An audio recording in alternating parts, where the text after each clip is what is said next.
പിന്നീട് അവരാണ് പറഞ്ഞത് തനിക്കൊപ്പം ഉണ്ടായിരുന്നയാൾ ഇങ്ങനെ കുളിക്കാൻ വേണ്ടി പോയിട്ടുണ്ട്, ആ ഭാഗത്തേക്കാണ് പോയത്, വിളിച്ചിട്ട് ഫോണിൽ കിട്ടുന്നില്ല എന്നുള്ള കാര്യം പറഞ്ഞത്. അതിന്റെ അടിസ്ഥാനത്തിലാണ് ആ ഭാഗത്ത് പിന്നീട് തെരച്ചിൽ നടക്കുകയും ചെയ്യുന്നത്. ഇത്തരത്തിൽ ഇനിയും ആളുകൾ ഒരുപക്ഷെ കുടുങ്ങിയിട്ടുണ്ടാകാം എന്നുള്ള ഒരു സംശയമൊക്കെ ഉണ്ട്. ഏതായാലും നേരത്തെ ഇക്കാര്യം ജനപ്രതിനിധികൾ പറയുകയും ചെയ്തിരുന്നു. പ്രത്യേകിച്ച് ചാണ്ടി ഉമ്മൻ അടക്കം ഇനിയും അവിടെ തെരച്ചിൽ നടത്തണം എന്നൊരു ആവശ്യം ഉന്നയിക്കുകയും ചെയ്തിരുന്നു എന്നുള്ളതാണ് ഏറ്റവും പ്രധാനപ്പെട്ട ഒരു കാര്യം. ഏതായാലും ഒരു ഗുരുതരമായ ഒരു പ്രശ്നം തന്നെയായി, അല്ലെങ്കിൽ ഗൗരവമായ ഒരു പ്രശ്നം തന്നെയാണ്. കാരണം ഈ അപകടം ഉണ്ടായതിനു ശേഷം ആ ഭാഗത്ത് രക്ഷാപ്രവർത്തനം നടത്തുന്നതിൽ കൃത്യമായ വീഴ്ച, അല്ലെങ്കിൽ അതിൽ കൃത്യമായൊരു വൈകൽ ഉണ്ടായിരിക്കുന്നു. 11 മണിയോട് കൂടിയാണ് ഈ അപകടം അവിടെ നടക്കുന്നത്. ആ കെട്ടിടം തകർന്ന് താഴേക്ക് വീഴുന്നത്.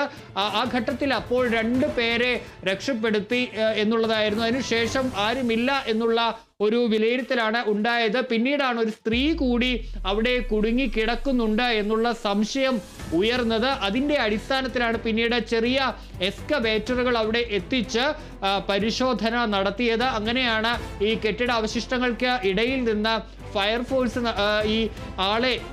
ഈ മരിച്ചയാളെ കണ്ടെത്തുന്നത്. ഏതായാലും വലിയ ഒരു വീഴ്ച സംഭവിച്ചിരിക്കുന്നു എന്നുള്ളത് തന്നെയാണ് ഇപ്പോൾ ഇതുമായി ബന്ധപ്പെട്ട ഉണ്ടായിട്ടുള്ള ഒരു ആരോപണം എന്ന് പറയുന്നത്. ഇത്രയും വൈകി 2.5 മണിക്കൂറോളമാണ് ഇത്തരത്തിൽ ഇത് വൈകിയത് എന്നുള്ള ആരോപണം ഇപ്പോൾ ശക്തമായി തന്നെ ഉയരുന്നു. ഏതായാലും നിരവധി ആളുകൾ ഇങ്ങനെ സംശയമൊക്കെ പ്രകടിപ്പിച്ചുകൊണ്ട് വന്നിരുന്നു. അതായത് തങ്ങൾക്കൊപ്പം ഉണ്ടായിരുന്ന ആളുകൾ ഇങ്ങനെ ആ ഭാഗത്തേക്ക് ആ ശുചിമുറി അടക്കം ഉപയോഗിക്കാൻ വേണ്ടി പോയിട്ടുണ്ടെന്നുള്ള ഒരു കാര്യം ചിലർ പറഞ്ഞിരുന്നു. നേരത്തെ ചാണ്ടി ഉമ്മൻ തന്നെ പറയുന്നുണ്ടായിരുന്നു, ഒരു പെൺകുട്ടി തൻ്റെ അടുത്ത് വന്ന് പറഞ്ഞു തൻ്റെ അമ്മയെ കാണാനില്ല എന്നുള്ള കാര്യം. ഏതായാലും അത്തരത്തിൽ ഇനി ഇപ്പോൾ വീണ്ടും ആ ഭാഗത്ത് തെരച്ചിൽ നടത്തേണ്ട ഒരു സാഹചര്യം തന്നെയാണ് നിലവിൽ ഉള്ളത്.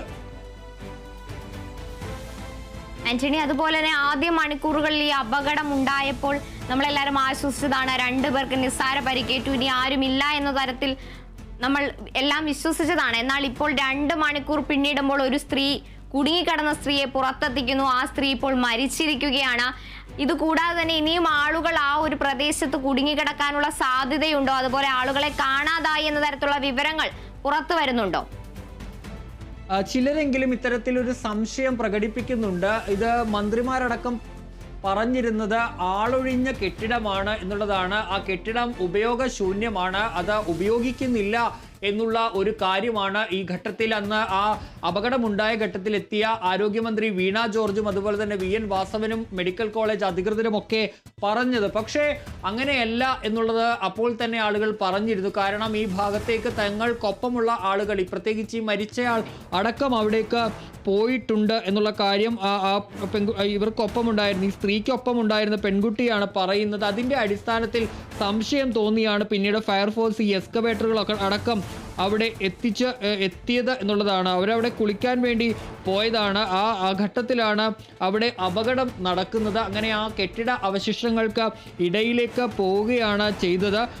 ഈ ഭാഗത്ത്, അല്ലെങ്കിൽ ഇങ്ങനെ ഒരാളുണ്ട് എന്നുള്ള കാര്യം അറിയാൻ വൈകി എന്നുള്ളതാണ്. ആ ഭാഗത്ത് അപ്പോൾ തന്നെ ഒരു പരിശോധന, ഒരു തെരച്ചിൽ നടത്തേണ്ടതായിരുന്നു. പക്ഷേ അത് നടത്തിയിട്ടില്ല, അത് നടന്നിട്ടില്ല എന്നുള്ളതാണ് ഏറ്റവും പ്രധാനപ്പെട്ട ഒരു ആരോപണമായി ഉയരുന്നത്. 2.5 മണിക്കൂർ, ഒരു ചെറിയ സമയമല്ല അവരവിടെ കുടുങ്ങിക്കിടന്നത് എന്നുള്ളതാണ് ഇതിൻ്റെ ഗൗരവം വർദ്ധിപ്പിക്കുന്ന ഏറ്റവും പ്രധാനപ്പെട്ട ഒരു കാര്യമെന്ന് പറയുന്നത്. 2.5 മണിക്കൂർ, 11 മണിയോട് കൂടി അപകടം നടന്നിട്ട് 2.5 മണിക്കൂറിന് ശേഷമാണ് പുറത്തേക്ക് ഇറക്കാനായി, അല്ലെങ്കിൽ പുറത്തേക്ക് എടുക്കാനായി കഴിഞ്ഞത് എന്നുള്ളതാണ്. ഒരുപക്ഷെ ആ ഘട്ടത്തിൽ തന്നെ അവിടെ തെരച്ചിൽ നടത്തിയിരുന്നെങ്കിൽ അവരെ രക്ഷിക്കാൻ വേണ്ടി കഴിയുമായിരുന്നു. പക്ഷേ ഇത്രയും വൈകിയ ഒരു വേളയിൽ മാത്രമാണ് അവരെ പുറത്തേക്ക് എത്തിക്കാൻ കഴിഞ്ഞത് എന്നുള്ളതാണ്. ഏതായാലും ഈ കെട്ടിടത്തിൽ 3 വാർഡുകൾ പ്രവർത്തിക്കുന്നുണ്ട് എന്നുള്ളതാണ്.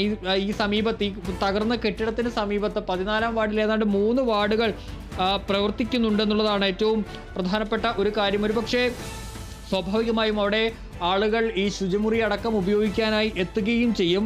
ഏതായാലും ചിലരെങ്കിലും ഇത്തരത്തിൽ ചിലരെങ്കിലും കാണാതായി എന്നുള്ളൊരു കാര്യമൊക്കെ പറയുന്നുണ്ടെന്നാണ് മനസ്സിലാക്കാൻ കഴിയുന്നത്.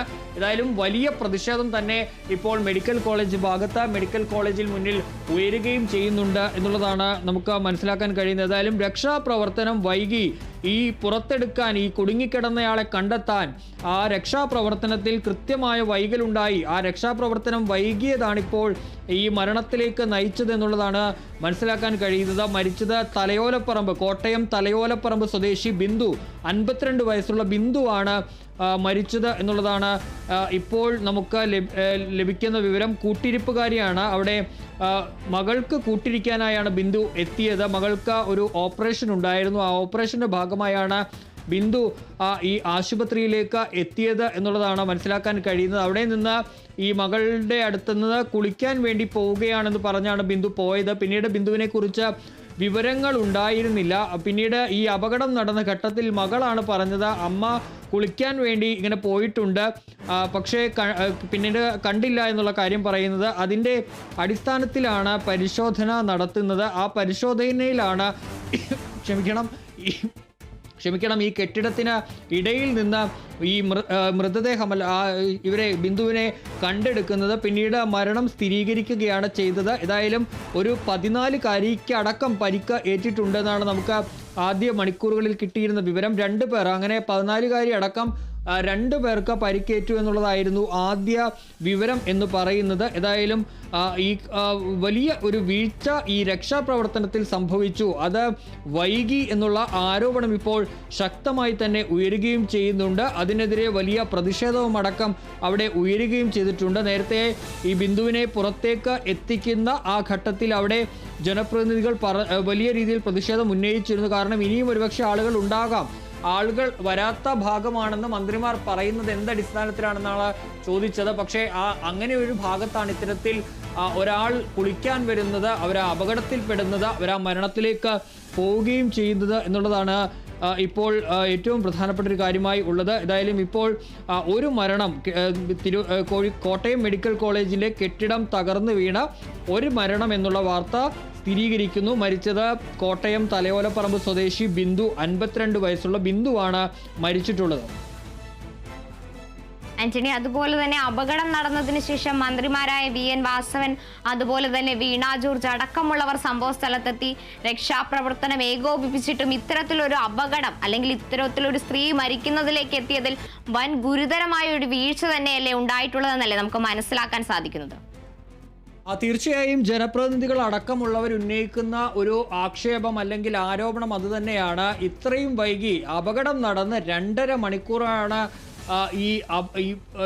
ഈ ആളെ കണ്ടെത്താനായി, ഈ കെട്ടിടത്തിനുള്ളിൽ കിടന്ന ബിന്ദുവിനെ പുറത്തേക്ക് എടുക്കാനായി അല്ലെങ്കിൽ കണ്ടെത്താൻ വേണ്ടി എടുത്തത്. അത്രയും രക്ഷാപ്രവർത്തനം വൈകിയാണ് അവിടെ രക്ഷാപ്രവർത്തനം ആരംഭിച്ചത് എന്നുള്ളതാണ് ഏറ്റവും ഒരു കാര്യമെന്ന് പറയുന്നത്. ആ മന്ത്രിമാർ വന്ന ഘട്ടത്തിൽ അവിടെ പറഞ്ഞത് അത് ആളൊഴിഞ്ഞ കെട്ടിടമാണ്, അവിടെ ആരും ഉപയോഗിക്കുന്നില്ല, കെട്ടിടം ഒഴിഞ്ഞ കെട്ടിടമാണ്, അപകട ഭീതിയൊക്കെ ഉള്ളതുകൊണ്ട് ആ കെട്ടിടം അവിടേക്ക് ആരും വരുന്നില്ല എന്നുള്ള കാര്യമാണ് മന്ത്രിമാരടക്കം പറഞ്ഞത്. അതിൻ്റെ അടിസ്ഥാനത്തിൽ കൂടിയാണ് ഒരുപക്ഷെ പ്രവർത്തനം വൈകിയതെന്നാണ് മനസ്സിലാക്കാൻ കഴിയുന്നത്. ഏതായാലും അത് ഇപ്പോൾ ഈ രക്ഷാപ്രവർത്തനം വൈകിയതിലാണ് ഇപ്പോൾ ശക്തമായ വിമർശനം ഉയരുകയും ചെയ്യുന്നത്.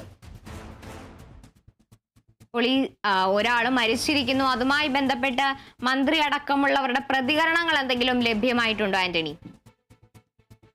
തീർച്ചയായിട്ടും നിലവിൽ അത്തരത്തിലൊരു പ്രതികരണത്തിലേക്ക് എത്തിയിട്ടില്ല, അല്ലെങ്കിൽ മന്ത്രിമാർ ഇതിലേക്ക് പ്രതികരിച്ചിട്ടില്ല എന്നുള്ളതാണ് നമുക്ക് മനസ്സിലാക്കാൻ കഴിയുന്നത്. നിലവിൽ അല്പസമയത്തിനകം തന്നെ ഒരുപക്ഷെ ആ പ്രതികരണം ഉണ്ടാകും. മന്ത്രിമാർ അവിടെ ഉണ്ട്.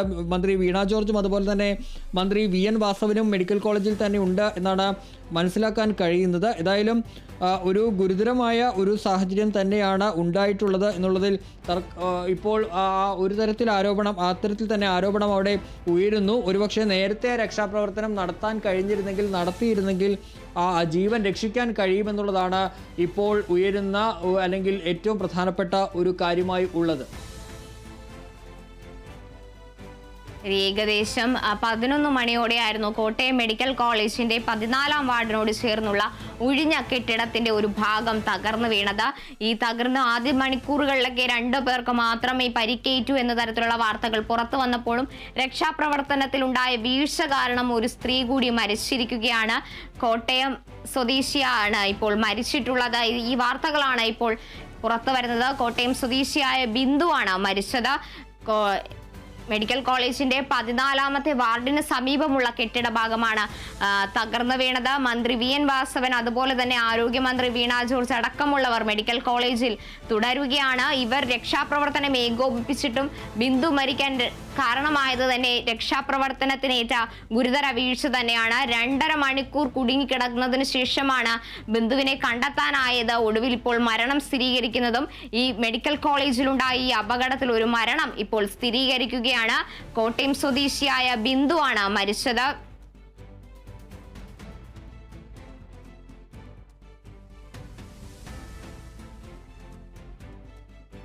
ഇപ്പോൾ നമ്മളുടെ അർപ്പൂക്കര ഗ്രാമപഞ്ചായത്ത് പ്രസിഡന്റ് ദീപാദാസ് ചേരുന്നുണ്ട്.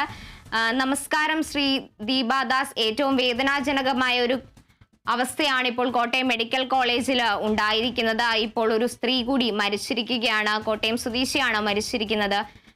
പറഞ്ഞോളൂ. അർപ്പൂക്കര ഗ്രാമപഞ്ചായത്ത് പ്രസിഡന്റ് ദീപ ജോസ് ആണ് സംസാരിക്കുന്നത്. ഇപ്പോൾ ദൗർഭ്യമായ കാര്യമാണ് ഇവിടെ സംഭവിച്ചത്.